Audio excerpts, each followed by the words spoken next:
Alright guys, sorry it's been a minute since I've made a video. Like I said, school has just been really busy and it's going to get even worse as the semester goes on, but I'm going to try to do at least a video a week, if not a few other little short ones. I want to start off this video first off giving a shout out to Corn Snake Iffy.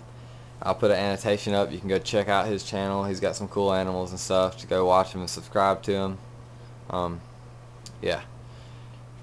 And so this is a Panther Chameleon care sheet video. Someone asked me to do this like 3 or 4 weeks ago, and maybe even longer than that, and I just haven't had time to do it. So here it is finally. This is not going to be, like all my other ones. Look up, do the research yourself. This is just a really quick guide to it. Anyway, here we go.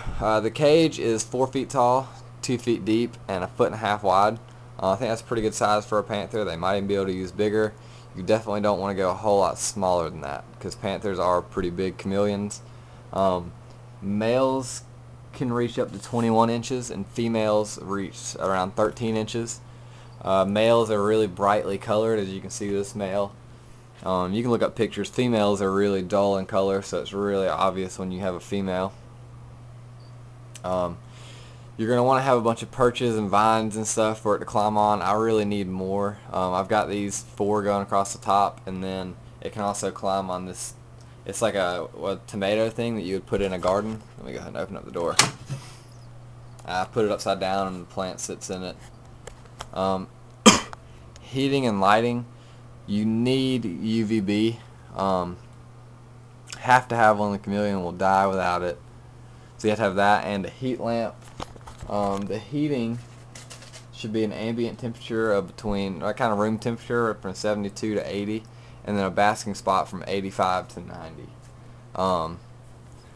So yeah, I have my UVB tied right there, and UVB, if it's more than 12 inches away, it really doesn't do anything. So you want to give your chameleon an area where it can get really close to the UV. So as you can see, mine is probably about 6 inches away from his back, which is good. And I prefer to use these long tube ones. You can see these ones I have my bearded dragons, these shorter ones. And then that one back there is just a bulb, UVB bulb. I do not recommend using those. I don't think they put out enough UVB, and there have been some studies, at least the older ones, could hurt chameleons' eyes and stuff. So anyway, yeah, I'd use a long fluorescent tube. For all my animals, I use usually just like halogen bulbs or normal light bulbs for heat. But this one I actually do have a reptile bulb because it does produce a little bit more UVB, just a tiny bit more. So yeah, that's what I do for heat. So yeah, it's fairly warm. It's a little bit harder to gauge their basking spot temperature since there's not a broad surface, but I just got a probe and tied it on here, and that's how I got that. Yeah. So humidity needs to be pretty high for panther chameleons. Like anything else though, you have to let it air out. You just can't keep the cage soaked all day long. That is not good. So the best thing for humidity, you do not have to have live plants, but live plants are going to increase the humidity a lot, especially in a cage that's completely aired out, like all it is screen, so you lose humidity super fast. That's where a good plant comes in handy. It'll help keep it humid. I really need to get another plant to put in here, but I just haven't done that lately.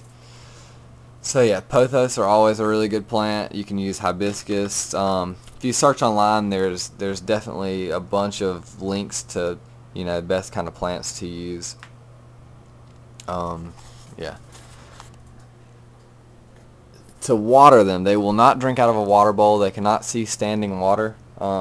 This is what I've done. I have this little, I don't know, it's like it was some kind of a drink. It's like a tiny little gallon thing. I mean, it's not a gallon, but it looks like a gallon of milk.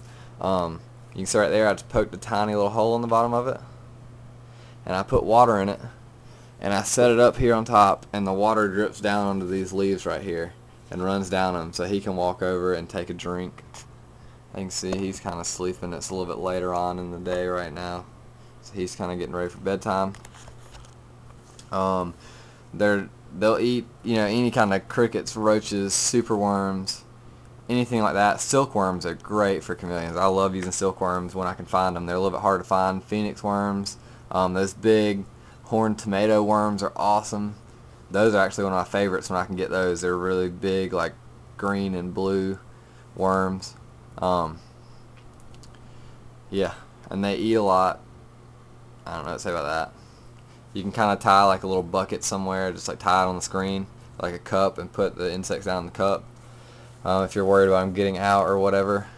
I use this little thing down here to catch the water from the dripper, because obviously the water is just going to get everywhere. But you do need to have something that drips for several minutes so that you can, it gives them plenty of time to drink the water. Mist the cage. I usually mist it like 2 times a day. I'll mist, and then I'll let the leaves dry out for a few hours, and then I'll mist a little bit again. Yeah, that's pretty much it. I don't really know much else to say.